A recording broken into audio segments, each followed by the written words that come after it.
जय Hind friends. Lotus coaching classes के online YouTube channel पर मैं आपका स्वागत करता हूं। आज हम क्लास 10th के चैप्टर मैथ्स के चैप्टर 8 का इंट्रोडक्शन टू ट्रिग्नोमेट्री उसका अध्ययन करेंगे। ठीक है, इसमें काफी प्रकार के अलग अलग प्रकार के फॉर्मूलास यूज किए जाते हैं। उन्हीं फॉर्मूलास को हम ट्रिक्स के माध्यम से आसानी से याद करेंगे। ठीक है, और उन्हीं फॉर्मूलों को हम क्वेश्चंस के अंदर इंप्लीमेंट करेंगे। ठीक है, देखते हैं। ये एक ट्रायंगल है। ठीक है, ये एक समकोण है, ये एक राइट एंगल है। इस राइट एंगल ट्रायंगल के बेस पर हम ट्रिग्नोमेट्री में 6 ट्रिग्नोमेट्रिक रेशियोज पढ़ते हैं। 6 ट्रिग्नोमेट्रिक रेशियोज का अध्ययन करते हैं। और वो 6 ट्रिग्नोमेट्रिक रेशियोज कौन कौन से हैं, अगर यदि हम उनको देखना चाहे तो इस प्रकार से देख सकते हैं। Sine theta, cos theta, tan theta, cosec theta, sec theta and cot theta. इन सभी ट्रिग्नोमेट्रिक रेशियोज का इस ट्रायंगल के हिसाब से, इस ट्रायंगल के रिस्पेक्ट में कुछ ना कुछ इनके कुछ फॉर्मूले होते हैं। इन फॉर्मूले को हम देखेंगे। देखिए, ये वाली जो लाइन है, देखिए ये जो वर्टिकल लाइन है, इसको हम कहते हैं, आपको पता ही होगा, परपेंडिकुलर कहते हैं। इस वाली लाइन को, स्लेंटिंग लाइन को हम हाइपोटेनस कहते हैं। ठीक है, और इस वाली लाइन को हम बेस कहते हैं। ठीक है, मैंने पी, एच और बी से इनको डिनोट कर दिया। यदि हम देखें तो साइन थीटा का इसके रिस्पेक्ट में क्या फॉर्मूला होता है, यदि हम इस वाली लाइन के अपॉन में इस वाली लाइन को लिखते हैं तो हमें साइन थीटा का फॉर्मूला मिल जाता है। देखते हैं हम, साइन थीटा का फॉर्मूला हो जाएगा पी अपॉन में एच। उसी प्रकार से यदि हम कॉस थीटा का फॉर्मूला देखें तो कॉस थीटा के लिए हम इस वाली लाइन के अपॉन में यदि इस लाइन को लिखते हैं तो यहाँ पर हमको कॉस थीटा का फॉर्मूला मिल जाता है, जैसे कि बेस अपॉन में हाइपोटेनस। और टेन थीटा के लिए हमको इस वाली लाइन के अपॉन में जब हम इस वाली लाइन को लिखते हैं तो हमें टेन थीटा का फॉर्मूला मिल जाता है। इसका मतलब हो जाएगा परपेंडिकुलर अपॉन में बेस। तो ये जो बाकी के तीन है, अगर इन सभी को हम पलटा दें तो बाकी के सभी के रेशियोज निकल जाते हैं। देखिए, यहाँ पर साइन का कोसेक के साथ रिलेशन होता है, कोस का सेक के साथ रिलेशन होता है और टेन का कोट के साथ रिलेशन होता है। इसका मतलब ये हुआ कि यदि हम साइन को अपोज कर देंगे, मतलब साइन को पलटा देंगे, तो हमें कोसेक की वैल्यू मिल जाएगी। देखो, साइन की वैल्यू क्या है, पी अपॉन एच, तो कोसेक की वैल्यू हो जाएगी एच अपॉन पी। उसी प्रकार से कॉस थीटा की वैल्यू क्या होती है, बेस अपॉन हाइपोटेनस, तो सेक थीटा की वैल्यू क्या हो जाएगी, हाइपोटेनस अपॉन में बेस। और उसी प्रकार से टेन थीटा की वैल्यू क्या होती है, परपेंडिकुलर अपॉन बेस, तो कॉट थीटा की वैल्यू हो जाएगी बेस अपॉन परपेंडिकुलर। एक ट्रिक के माध्यम से हम सभी रेशियोज को आसानी से याद कर लेंगे। देखिए, जो ट्रिक है वो कुछ इस प्रकार से है कि पंडित बद्री प्रसाद हर हर बोले, हर हर बोले पंडित बद्री प्रसाद। ये जो ट्रिक है दोस्तों, इस ट्रिक के माध्यम से हम इन सभी 6 ट्रिग्नोमेट्रिक रेशियोज के फॉर्मूले आसानी से याद कर लेते हैं। देखिए, जो पहले नंबर वाला है पंडित बद्री प्रसाद हर हर बोले, पहले नंबर वाला जो है पी अपॉन एच, ये होता है साइन थीटा का, ये साइन थीटा का फॉर्मूला है। सेकंड वाला देख रहे हैं अपन बी अपॉन में एच, ये कॉस थीटा का फॉर्मूला है। थर्ड वाला अपन देख रहे हैं पी अपॉन बी, ये टेन थीटा का फॉर्मूला है। अगर हम इसी ट्रिक को पलटा दें कि ये नीचे वाला ऊपर कर दे, ऊपर वाला नीचे कर दे, जैसे कि हर हर बोले पंडित बद्री प्रसाद, तो इसके बाद के तीन रेशियोज के फॉर्मूला आ जाते हैं। देखिए, H upon P cosec theta का है, H upon B sec theta का है और B upon P cot theta का है। तो इस ट्रिक के माध्यम से हम इन सभी 6 रेशियोज के जो फॉर्मूले होते हैं इस ट्रायंगल के रिस्पेक्ट में, उनको आसानी से याद कर लेते हैं। ठीक है, चलिए फॉर्मूला नंबर 2, पार्ट 2। जो हम फॉर्मूलाज के पार्ट, अलग अलग प्रकार के जो फॉर्मूला सीखने वाले हैं उनका पार्ट 2 हम करने वाले हैं। ठीक है, देखिए, इसमें हम सीखेंगे कि इन रेशियोज के बीच में क्या रिलेशन होता है। रिलेशन बिटवीन ट्रिग्नोमेट्री रेशियोज, क्या रिलेशन होता है।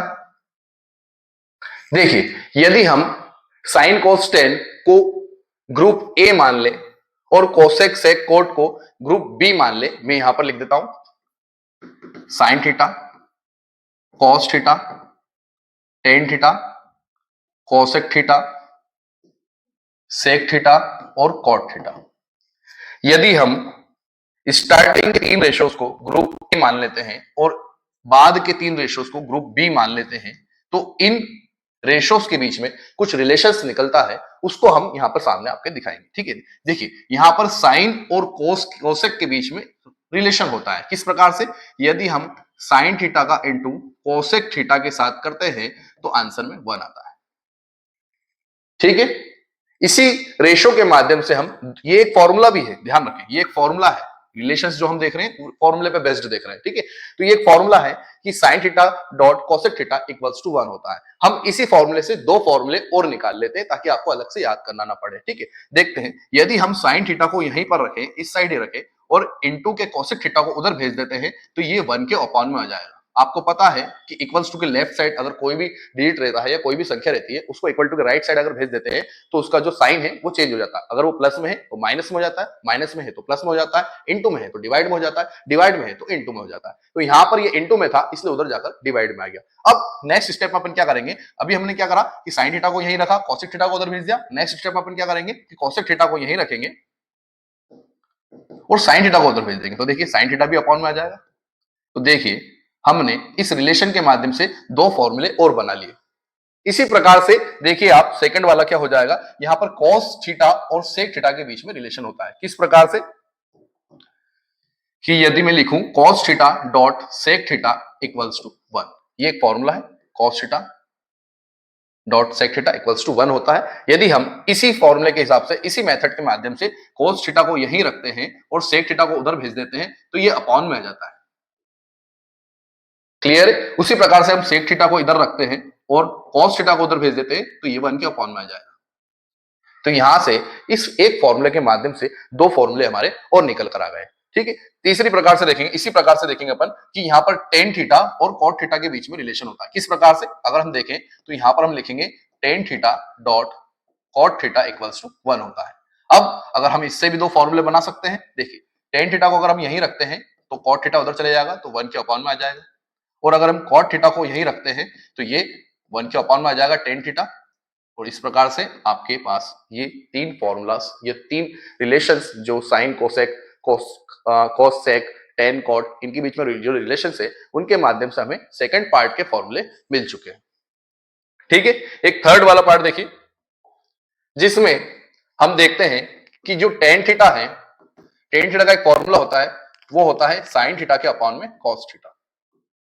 अभी हमने देखा कि टेन थीटा और कॉट थीटा के बीच में रिलेशन होता है, तो यदि टेन थीटा का फॉर्मूला साइन अपॉन कॉस हो जाएगा, टेन थीटा का फॉर्मूला साइन अपॉन कॉस हो जाएगा, तो कॉट थीटा का जो फॉर्मूला है वो इसको अगर हम पलटा देंगे तो कॉट थीटा का फॉर्मूला बन जाएगा कॉस थीटा अपॉन में साइन थीटा। यहां से हमें हमारे पास दो फॉर्मूलास और मिल चुके हैं, ठीक है। अब देखिए हम एक फॉर्मूला करने वाले हैं जो इस चैप्टर के अंदर सबसे ज्यादा उपयोग आएगा और ये सबसे इंपॉर्टेंट फॉर्मूला है। यहां पर हम देखेंगे sine square theta plus cos square theta equals to 1 होता है। ये हमें याद रखना है, ठीक है। अभी हम रिवीजन कर रहे हैं तो हर फॉर्मूले को मैं आपको डिस्क्राइब नहीं कर सकता हूं, तो बस ये कुछ फॉर्मूले इनको आपको याद रखना है, तीन फॉर्मूले इनको ही आपको याद रखना है, ठीक है। तो देखिए इस फॉर्मूले से एक दो फॉर्मूले और बनेंगे। किस प्रकार से, साइन स्क्वायर थीटा को अगर हम इस साइड रखते हैं प्लस के कॉस स्क्वायर थीटा को उधर ले जाते हैं तो ये 1 के बाद माइनस में हो जाएगा, माइनस का कॉस स्क्वायर थीटा हो जाएगा। तो देखिए कि साइन स्क्वायर थीटा को हमने इधर रखा, प्लस के कॉस स्क्वायर थीटा को उधर ले गए तो माइनस का कॉस स्क्वायर थीटा हो गया। उसी प्रकार से यदि हम इस साइड कॉस स्क्वायर थीटा को रखते हैं और प्लस के साइन स्क्वायर थीटा को उधर ले जाते हैं तो ये हो जाएगा 1 माइनस साइन स्क्वायर थीटा। तो अभी हमने जो सारे फॉर्मूलास का अध्ययन किया है, जितने भी फॉर्मूले हमने देखे हैं, उन फॉर्मूले पे डिपेंडेंट हम क्वेश्चन सॉल्व करना स्टार्ट करते हैं। तो पहला क्वेश्चन है, if sin a equals to 3/4 then find cos a and tan a। Hindi में, यदि sin a बराबर 3/4 है तो cos a और tan a को ज्ञात कीजिए, ठीक है। बहुत आसान है। देखिए शुरुआत में हम कैसे करेंगे, हम सबसे पहले तो लिखेंगे हमें दिया क्या है, गिवन गिवन क्या दिया हुआ है कि sin a equals to 3/4, sine equal में 3/4। देखिए अगर हमें हर क्वेश्चन के अंदर यहां पर एक ट्रायंगल बनाना पड़ेगा, तो यदि हम देखें साइन इक्वल टू 3/4, देखिए साइन थीटा का फॉर्मूला क्या होता है, p/h, ठीक है, p/h। तो इसका मतलब इसकी जो ऊपर वाला है वो परपेंडिकुलर है और जो नीचे वाला है वो हाइपोटेनस है। हमारे पास यहाँ पर थर्ड साइड की वैल्यू नहीं है, इसी थर्ड साइड की वैल्यू हम निकालेंगे तब जाकर हमारे पास cos थीटा और tan थीटा की वैल्यू निकलेगी, ठीक है। तो यहाँ पर देखते हैं हम, ठीक है। तो अब हम क्या करेंगे, थर्ड साइड की वैल्यू फाइंड करने के लिए हम देखिए हम 6, 7, 8 से सीखते आ रहे हैं कि यदि किसी ट्रायंगल में दो साइड्स की वैल्यू दे रखी है और थर्ड साइड की वैल्यू निकालना है तो हमको एक फॉर्मूले का एक थ्योरम का उपयोग करना पड़ता है और वो थ्योरम है पाइथागोरस थ्योरम, ठीक है। तो हम लिखेंगे now in right angle triangle A B C using PGT, PGT का मतलब पाइथागोरस थ्योरम। इस ट्रायंगल के अंदर अगर हम पाइथागोरस थ्योरम उपयोग करेंगे तो पहले तो हम लिख लेते हैं कि पाइथागोरस थ्योरम होती क्या है। हाइपोटेनस का स्क्वायर इक्वल्स टू परपेंडिकुलर का स्क्वायर प्लस बेस का स्क्वायर। ये पाइथागोरस थ्योरम होती है, पाइथागोरस प्रमेय। ठीक है, अब यहां पर हम मेंशन करेंगे कि यहां पर हमारे पास ट्रायंगल में हाइपोटेनस क्या है, तो हाइपोटेनस हमारे पास में एसी है, तो हम लिख देंगे यहां पर एसी का स्क्वायर इक्वल्स टू परपेंडिकुलर हमारे पास में क्या है एबी, तो हम यहां पर लिख देंगे एबी का स्क्वायर प्लस बेस हमारे पास में क्या है बीसी, तो हम लिख देंगे यहां पर बीसी का स्क्वायर। ठीक है, हमने यहां पर मेंशन कर दिया कि हमारे पास हाइपोटेनस क्या है, परपेंडिकुलर क्या है और बेस क्या है। अब इसके बाद हम इनकी वैल्यूज पुट करेंगे। ठीक है, तो यहां पर हाइपोटेनस हमारे पास में 4 है, तो हम यहां पर इसके बदले एसी के बदले 4 लिख देंगे और इसका स्क्वायर कर देंगे इक्वल्स टू एबी हमारे पास में क्या है 3 है, 3 का स्क्वायर, बीसी हमारे पास में नहीं है इसलिए हम इसको ऐसे ही रहने देंगे बीसी का स्क्वायर। इसको सॉल्व करते हैं, देखिए 4 का स्क्वायर होता है 16, 3 का स्क्वायर होता है 9 plus BC as it is रहेगा बीसी का स्क्वायर। अगर हमको बीसी की वैल्यू चाहिए तो बीसी को हमको बराबर के एक साइड इक्वल्स टू के एक साइड अकेला करना पड़ेगा, तो यहां पर प्लस में 9 दिख रहा है उसको हम उस साइड ले जाएंगे। ठीक है, लेफ्ट साइड ले जाएंगे, तो प्लस का 9 इधर आकर माइनस का 9 हो जाएगा और हमारे पास यहां पर बचेगा बीसी का स्क्वायर। देखिए 16 में से 9 जाएगा तो 7 बचेगा, यहां पर बचेगा बीसी का स्क्वायर। अब हमें तो बीसी लाइन की वैल्यू चाहिए, लेकिन यहां पर क्या बच रहा है बीसी का स्क्वायर बच रहा है, तो यदि हम बीसी के ऊपर से स्क्वायर हटाएंगे तो इक्वल्स टू उस साइड जो भी डिजिट होगा उसके ऊपर रूट चढ़ जाएगा। ठीक है, इस प्रकार से देखिए BC इक्वल्स टू √7, तो यहां पर आपके पास में जो BC की वैल्यू है वो √7 आ चुकी है। ठीक, बोर्ड एग्जाम में हमको कैसे करना है, क्या करना है, देखिए आप यहां पर आपको डॉट डॉट डॉट डॉट लगाना है, उसके बाद फिर आपको यहां पर √7 वैल्यू लिख देना है। अब हमारे पास में इस ट्रायंगल के तीनों साइड्स की वैल्यू आ चुकी है, और अगर तीनों साइड्स की वैल्यू हमारे पास में आ जाती है तो हम बाकी के ट्रिग्नोमेट्रिक रेशियोज की वैल्यू आराम से निकाल लेते हैं। देखिए तो यहां पर आपको पता है चूंकि cos A इक्वल्स टू, आपको पता है cos थीटा का फॉर्मूला क्या होता है, अभी हमने थोड़ी देर पहले देखा था कि पंडित बद्री प्रसाद हर हर बोले। देखिए पहला वाला जो फॉर्मूला है ये साइन के लिए है, ये वाला cos के लिए है और ये वाला tan के लिए। तो cos थीटा का फॉर्मूला क्या होता है बेस अपॉन हाइपोटेनस, तो हम यहां पर लिख देंगे बेस अपॉन हाइपोटेनस। देयरफॉर हमारे पास cos A की वैल्यू हो जाएगी, बेस क्या है अपने पास में √7 और हाइपोटेनस अपने पास में क्या है 4, तो यहां पर हमारे पास cos थीटा की वैल्यू cos A की वैल्यू हमारे पास आ चुकी है। अब उसी प्रकार से हम tan थीटा की वैल्यू निकालेंगे। देखिए tan थीटा आपको पता है, tan थीटा का फॉर्मूला क्या होता है परपेंडिकुलर अपॉन बेस, तो हम यहां पर लिख देंगे परपेंडिकुलर अपॉन में बेस। अब यहां पर देयरफॉर tan थीटा की वैल्यू क्या हो जाएगी, tan A की वैल्यू क्या हो जाएगी, परपेंडिकुलर हमारे पास में 3 है और बेस बेस हमारे पास में √7 है। तो इसी प्रकार से हमने इस क्वेश्चन को आसानी से फॉर्मूले के माध्यम से सॉल्व कर लिया है। ठीक है, अब दूसरे क्वेश्चंस हम इसी फॉर्मूले को यूज करके दूसरे क्वेश्चंस भी सॉल्व करना सीखेंगे। आप अभी यहां पर एक स्क्रीनशॉट ले लीजिए।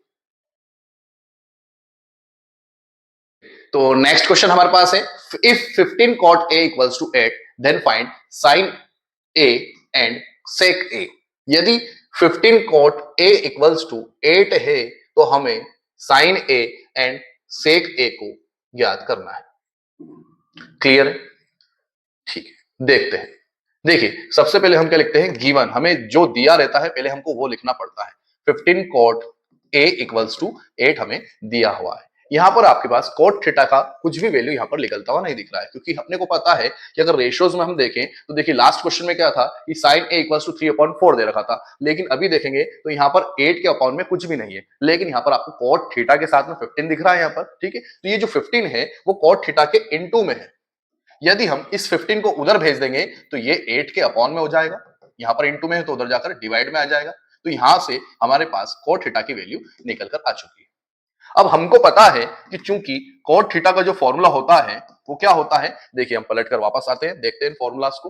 cot थीटा का हमने फॉर्मूला क्या निकाला था, देखिए cot थीटा ये रहा cot theta b upon p, b upon p। ठीक है, तो cot थीटा का फॉर्मूला क्या होता है b अपॉन p। इसको आप जिस समय क्वेश्चन कर रहे हैं उस समय पर आप साइड में ये ट्रिक लिख ले, हर हर बोले, हर हर बोले पंडित बद्री प्रसाद। तो ये वाला जो सेकंड वाला है इसमें ये हो जाएगा कॉसेक, ये हो जाएगा सेक और ये हो जाएगा कॉट। ठीक है, तो कॉट थीटा का फॉर्मूला है बेस अपन परपेंडिकुलर। तो आपको पता है कि कॉट थीटा का फॉर्मूला होता है बेस अपॉन में परपेंडिकुलर, जो कि टेन थीटा का अपोजिट होता है। ठीक है, तो यहां पर इसका मतलब ये हुआ कि जो ऊपर वाली जो वैल्यू है 8 ये है बेस और ये जो नीचे वाली वैल्यू है 15 वो है परपेंडिकुलर। तो हम इस ट्रायंगल के अंदर इस वैल्यू को पुट कर देते हैं, तो हमारे पास में बेस कितना है 8 और परपेंडिकुलर कितना है 15। ठीक है, तो ये अभी हमने ट्रायंगल के अंदर वैल्यूज पुट कर दी है। इसका मतलब हमारे पास में क्या नहीं है, हाइपोटेनस नहीं है। और आपको पता है कि अगर किसी भी ट्रायंगल के अंदर दो साइड की वैल्यूज अगर होती है तो थर्ड साइड की वैल्यू निकालने के लिए हमको पाइथागोरस थ्योरम का उपयोग करना पड़ता है। ठीक है, तो इस ट्रायंगल के अंदर भी हम पाइथागोरस थ्योरम का उपयोग करेंगे और थर्ड साइड की वैल्यू निकालेंगे। जैसे हमारे पास थर्ड साइड की वैल्यू आ जाएगी उसी प्रकार से हम साइन ए और सेक ए की वैल्यू निकाल लेंगे। तो चलिए लिखते हैं, in right angle triangle A B C, यहां पर नाउ लिखना आपको जरूरी है, नाउ। अब in right angle triangle A B C using PGT, इस ट्रायंगल के अंदर हम पीजीटी का उपयोग करेंगे। तो पीजीटी एक्चुअल में होती क्या है, तो वो हम पहले लिख देते हैं, हाइपोटेनस का स्क्वायर इक्वल्स टू परपेंडिकुलर का स्क्वायर प्लस बेस का स्क्वायर। अब अपने पास में हाइपोटेनस की वैल्यू क्या है, सबसे पहले तो अपन ये लिखेंगे, हाइपोटेनस जो साइड है वो है एसी, परपेंडिकुलर जो साइड है वो है एबी, तो हमने पुट कर दिए, और बेस जो साइड है वो है बीसी, और इन सभी का स्क्वायर हम फॉर्मूले के अकॉर्डिंग कर देंगे। ठीक है, अब अपने पास में एसी की वैल्यू कुछ भी नहीं है, एसी तो आपको क्योंकि निकालना है, तो एसी का स्क्वायर एज इट इज रहेगा। एबी की वैल्यू आपके पास में क्या है, 15, तो हम 15 का स्क्वायर कर देंगे। बीसी की वैल्यू हमारे पास में 8 है, तो हमने बीसी की वैल्यू 8 पुट कर दी और इसका स्क्वायर कर दिया। अब देखिए 15 का स्क्वायर कितना होता है, 225 प्लस 8 का स्क्वायर कितना होता है, 64, और यहां पर ये एसी का स्क्वायर एज इट इज ही रहेगा। यदि हम देखिए 225 प्लस 64 करते हैं तो ये होता है 289, तो एसी का स्क्वायर इक्वल्स टू हो जाएगा आपके पास में 289। अब लास्ट क्वेश्चन में हमने कैसा करा था कि हमको तो एसी की वैल्यू चाहिए, है ना, यहां पर हमको एसी की वैल्यू चाहिए, लेकिन यहां पर तो एसी का स्क्वायर है, तो हम इसके ऊपर से स्क्वायर हटाएंगे, और अगर स्क्वायर हटाएंगे तो इक्वल्स टू के उस साइड जो भी डिजिट होगा उसके ऊपर रूट चढ़ जाएगा। ठीक है, देखते हैं हम, एसी इक्वल्स टू रूट 289। अब देखिए इस डिजिट के ऊपर से रूट तभी हटेगा जब ये डिजिट किसी का स्क्वायर होगा। ठीक है, तो यहां पर अपने को पता है कि जो 289 है वो 17 का स्क्वायर होता है, 17 का स्क्वायर होता है। ठीक है, तो यहां से हम इस स्क्वायर के कारण इस रूट को हटा देंगे। ठीक है, इस स्क्वायर से ये रूट हट जाएगा और एसी की वैल्यू हमारे पास में आ जाएगी 17। अब यहां पर हम एसी की वैल्यू को पुट कर देते हैं इस ट्रायंगल के अंदर। ठीक है, डॉट डॉट डॉट डॉट करा आपने और यहाँ पर वैल्यू लिख दी 17। अब अपने पास में तीनों साइड्स की वैल्यू आ चुकी है। अब तीनों साइड्स की वैल्यू आ चुकी है तो इन्हें जो क्वेश्चन में पूछा था आपसे, then find sine a and sec a, तो इनकी वैल्यू हम आराम से निकाल लेंगे। तो चूंकि आपको पता है कि साइन ए, साइन का फॉर्मूला क्या होता है, पी अपॉन में एच, परपेंडिकुलर अपॉन में हाइपोटेनस। ठीक है, तो यहां पर अपने पास साइन की वैल्यू क्या हो जाएगी, देखते हैं, परपेंडिकुलर के आपके पास में 15 और हाइपोटेनस आपने अभी निकाला 17, ये अपने पास में साइन ए की वैल्यू आ गई। इसी प्रकार से हम सेक ए की वैल्यू भी निकाल लेंगे। सेक ए की वैल्यू क्या होती है, सेक ए, सेक थीटा क्या होता है, cos थीटा का अपोजिट होता है। cos थीटा का फॉर्मूला क्या होता है, बेस अपॉन हाइपोटेनस, तो सेक थीटा क्या हो जाएगा, हाइपोटेनस अपॉन में बेस। ठीक है, तो सेक थीटा होता है हाइपोटेनस अपॉन में बेस, तो सेक थीटा की वैल्यू अपने पास में यहाँ पर आ चुकी है, हाइपोटेनस आपके पास 17 है और बेस आपके पास में 8 है। तो इसी प्रकार से हम सभी क्वेश्चंस को इजीएस्ट मेथड के माध्यम से आसानी से सॉल्व करेंगे। चलिए अब हम ट्रिग्नोमेट्रिक टेबल का अध्ययन करेंगे। ठीक है, इस टेबल को हम समझेंगे कि किस एंगल पर किस रेशो की क्या वैल्यू होती है। ये सभी ट्रिग्नोमेट्रिक रेशोस यहाँ पर दिए हुए, साइन, कोस, टेन, कोसेक, सेक, कॉट। ठीक है, इन सभी रेशोस की 0 डिग्री, 30 डिग्री, 45, 60 एंड 90 डिग्री पर हर एंगल पर अलग अलग वैल्यूज होती है, और वो वैल्यूज क्या होती है हम इस ट्रिग्नोमेट्रिक टेबल का अध्ययन करके सीखेंगे। देखिए ये ट्रिग्नोमेट्रिक टेबल जो आपके सामने दिख रही है ये बहुत ईजी है। ठीक है, इसमें आपको सिर्फ कुछ ही वैल्यू याद रखना, आपको सिर्फ साइन थीटा की वैल्यू याद रखना है। इस वैल्यू के माध्यम से हम बाकी सभी ट्रिग्नोमेट्रिक रेशोस की वैल्यूज आसानी से निकाल लेंगे। ठीक है, पहले मैं आपको ये बता देता हूं कि इस ट्रिग्नोमेट्रिक टेबल में अपने को कौन कौन से फॉर्मूले उपयोग में आने वाले हैं। ठीक है, हम यहाँ पर देखेंगे कि हमें cosec थीटा की वैल्यू की जरूरत पड़ेगी, तो यहाँ पर cosec थीटा का फॉर्मूला क्या होता है, 1 अपॉन sin थीटा। उसी प्रकार से यहाँ पर हमको sec थीटा की वैल्यू की जरूरत पड़ेगी, तो sec थीटा का फॉर्मूला क्या होता है, 1 अपॉन cos थीटा। अब हमें tan थीटा भी वहां पर उस टेबल में निकालना पड़ेगा, तो tan थीटा का फॉर्मूला होता है sin थीटा अपॉन में cos थीटा। ठीक है, ये हम देख लेंगे आगे चलकर। चलिए आ जाते हैं हम इधर। देखिए साइन थीटा की वैल्यूज 0 डिग्री पर 0 होती है, 30 डिग्री पर 1/2, 45 डिग्री पर 1/√2, 60 डिग्री पर √3/2 और 90 डिग्री पर 1। हमें सिर्फ ये 5 वैल्यूज याद रखना है, साइन थीटा की 5 वैल्यूज याद रखना है। इसके माध्यम से हम बाकी सभी ट्रिग्नोमेट्रिक रेशियोज की जो वैल्यूज है अलग अलग एंगल्स पर, उन सभी को आसानी से निकाल लेंगे। ठीक है, ये 5 वैल्यूज कैसे आती है ये भी मैं आपको बता सकता हूं, लेकिन उसमें टाइम थोड़ा सा ज्यादा लगेगा, आपका टाइम बहुत कीमती है मुझे पता है, इसलिए मैंने डायरेक्ट 5 वैल्यूज लिख दी जो आप आसानी से याद भी रख लेंगे। 0, 1/2, 1/√2, √3/2, 1। ठीक है, यदि ठीक है, देखते हैं हम cos थीटा की वैल्यू हमको निकालना है, तो देखिए sin थीटा का cos थीटा के साथ में रिलेशन होता है। ठीक है, ये इसका रिलेटिव है, तो sin का अपोजिट होता है cos थीटा। देखते हैं, और यदि हम sin की वैल्यूज को पीछे से पलटाकर आगे की साइड लिखना स्टार्ट कर देंगे तो यहां पर हमारे पास cos थीटा की वैल्यूज मिल जाएगी। देखिए sin की लास्ट 90 डिग्री पर क्या है, 1 है, तो यहां पर 0 डिग्री पर कितना हो जाएगा, 1 हो जाएगा। इसको इधर से पलटा के यहां लिख देंगे √3/2, फिर तीसरे नंबर पर तो ये ऐसा ही रहेगा, फिर चौथे नंबर पर ये इधर आ जाएगा और फिर 0 यहां पर आ जाएगा। तो देखिए आसानी से हमने sin की वैल्यूज को पलटाकर cos थीटा में लिख दी, तो cos थीटा की वैल्यूज हमें मिल चुकी है। अब इसके बाद आता है टेन थीटा, जिसका फॉर्मूला हमने साइड में मेंशन भी कर दिया। टेन थीटा इक्वल्स होता है साइन थीटा अपॉन में cos थीटा। मतलब यदि हमको टेन थीटा की वैल्यू चाहिए तो हम साइन थीटा की वैल्यू के अपॉन में cos थीटा की वैल्यू को लिख देंगे। देखिए 0 डिग्री पर साइन थीटा की वैल्यू कितनी है 0 और cos थीटा की वैल्यू कितनी है 1। यदि हम 0 के अपॉन में 1 करते हैं, 0 के अपॉन में हम 1 करते हैं तो आंसर हमारा 0 आता है। ठीक है, अगर यदि हम 1/2 के अपॉन में √3/2 करेंगे, जैसे आप इधर देखिए 1/2 √3/2। देखिए अगर इसको सॉल्व करेंगे तो 1/2 एज इट इज रहेगा। इस √3/2 को अपन सामने लेकर आएंगे और सामने लेकर आएंगे तो नीचे वाला जो 2 है वो ऊपर आ जाएगा और ऊपर वाला जो √3 है वो नीचे आ जाएगा। यहाँ पर 2 से 2 कैंसिल, तो आपका आंसर आ चुका 1/√3। तो यहाँ पर इसका मतलब आप लिखेंगे 1/√3। तो देखा अभी आपने क्या करा कि 1/2 के अपॉन में √3/2 करा तो 2 से 2 कैंसिल हो गया और ऊपर बच गया 1, नीचे बच गया √3 जो अपन ने लिख रहा। उसी प्रकार से हम इधर भी करेंगे। देखिए ये तो 1/√2 है, ये भी 1/√2 है, तो ये कैंसिल हो जाएगा सेम सेम है, तो यहाँ पर आंसर आएगा 1। ठीक है, उसी प्रकार से ये 2 से 2 कैंसिल, √3/1 तो नीचे 1 आता है तो उसकी कोई वैल्यू नहीं होती, तो यहाँ पर हो जाएगा इसकी वैल्यू √3। अब 1 के अपॉन में 0, किसी भी डिजिट के अपॉन में अगर 0 आता है तो 0 से किसी भी डिजिट को अगर हम डिवाइड करते हैं तो आंसर आता है इनफाइनाइट, अपरिभाषित, नॉट डिफाइंड।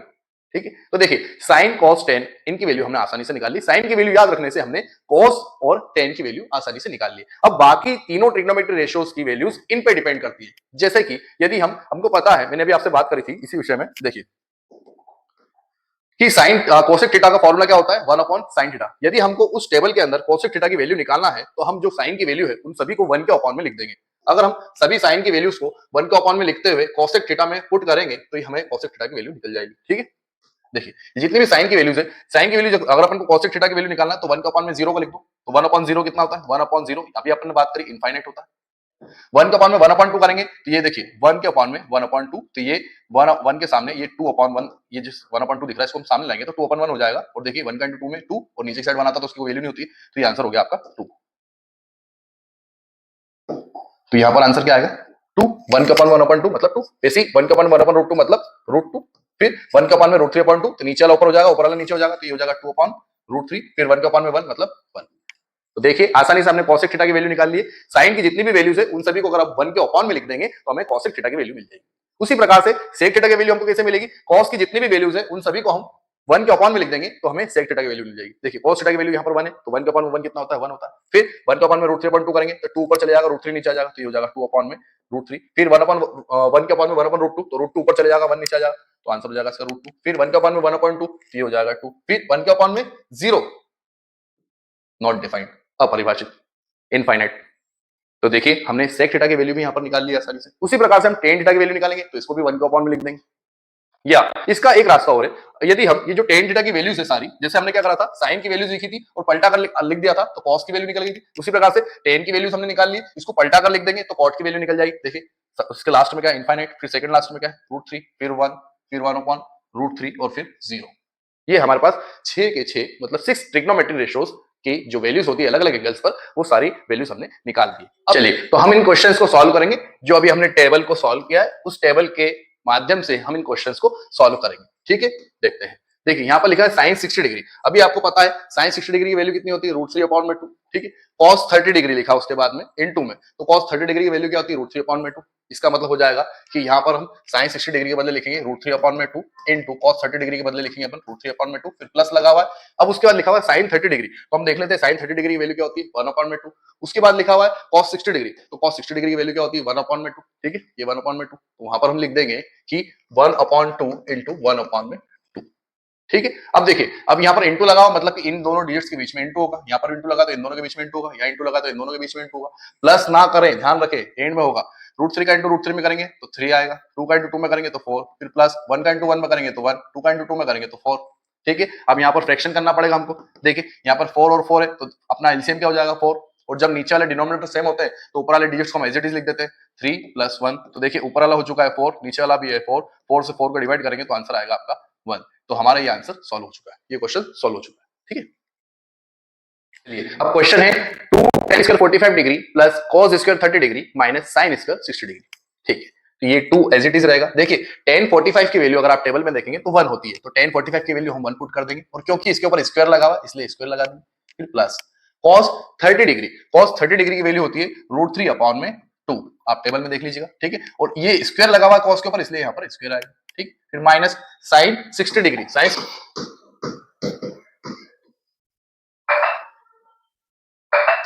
चलिए तो अब हम इस क्वेश्चन को सॉल्व करते हैं। देखिए 2 tan square 45 degree plus cos square 30 degree minus sin square 60 degree. देखिए ये 2 एज इट इज रहेगा। tan 45 की वैल्यू क्या होती है 1 होती है और इसके ऊपर स्क्वायर लगा हुआ इसलिए अपन ने इसके ऊपर स्क्वायर लगा दिया, प्लस cos 30 की वैल्यू होती है √3/2 क्योंकि इसके ऊपर स्क्वायर लगा हुआ इसलिए अपन ने इसके ऊपर स्क्वायर लगा दिया, माइनस sin 60 की वैल्यू होती है √3/2 और sin के ऊपर स्क्वायर लगा हुआ इसलिए अपन ने इसकी वैल्यू के ऊपर स्क्वायर लगा दिया। ठीक है, अब देखिए 1 का स्क्वायर 1 होता है तो 1 का इंटू अगर अपन 2 में करेंगे तो 2 आएगा। ठीक है, अब देखिए ये स्क्वायर अगर हम ब्रैकेट हटाएंगे तो ये वाला जो स्क्वायर है वो √3 के ऊपर भी आएगा और 2 के ऊपर भी आएगा। यदि ये स्क्वायर √3 के ऊपर आएगा तो इस स्क्वायर के कारण ये रूट हट जाएगा और आपके पास ऊपर क्या बचेगा 3, और ये स्क्वायर 2 के ऊपर भी आएगा तो 2 का स्क्वायर क्या होता है 4 होता है, तो ये हो जाएगा 3/4। उसी प्रकार से हम उधर भी सॉल्व करेंगे। देखिए माइनस √3/2 का होल स्क्वायर का वैल्यू क्या आती है 3/4, तो इसका भी आंसर हो जाएगा 3/4। अब यहां पर आपको देखिए डिजिट्स के नीचे डिजिट्स आते हुए दिख रहे हैं, तो यहां पर हम करेंगे फ्रैक्शन, और फ्रैक्शन में सबसे पहली प्रोसेस होती है कि नीचे वाले डिजिट्स का हम एलसीएम लेंगे। तो देखिए 1, 4 और 4 इन तीनों का एलसीएम क्या आएगा अपने पास में 4। अब इसकी प्रोसेस क्या होती है फ्रैक्शन करने की कि हम 1 बाय 1 इन सभी को सॉल्व करेंगे। नीचे वाले जो डिवाइड में है उससे हम 4 को डिवाइड करेंगे। ठीक है, तो 1 से अगर हम 4 को डिवाइड करेंगे तो 4 आएगा। ठीक है, और इस 4 का ऊपर जो इंटू में है उसमें इंटू कर देंगे, तो 4 2 8, तो यहाँ पर आएगा 8। क्या करा हमने समझ में आया, नीचे वाले से डिवाइड करा, जो भी आंसर आएगा उसका ऊपर वाले में इंटू करके यहाँ लिख दिया। उसी प्रकार से हम इन दोनों में भी करेंगे। आगे बढ़ेंगे तो प्लस का साइन, 4 से हम 4 को डिवाइड करेंगे तो 1 आएगा, 1 से हम 3 को इंटू करेंगे तो 3 आएगा। आगे बढ़ेंगे माइनस का साइन, 4 से 4 को डिवाइड करेंगे तो 1 आएगा, 1 से हम ऊपर वाले 3 को इंटू करेंगे तो 3 आएगा। देखिए 3 माइनस 3 कितना हो जाएगा 0, तो ऊपर बचेगा आपके पास 8, नीचे बचेगा 4। अब 4 के टेबल से हम 8 को डिवाइड करेंगे तो आंसर आएगा आपका, ये आंसर हो चुका है।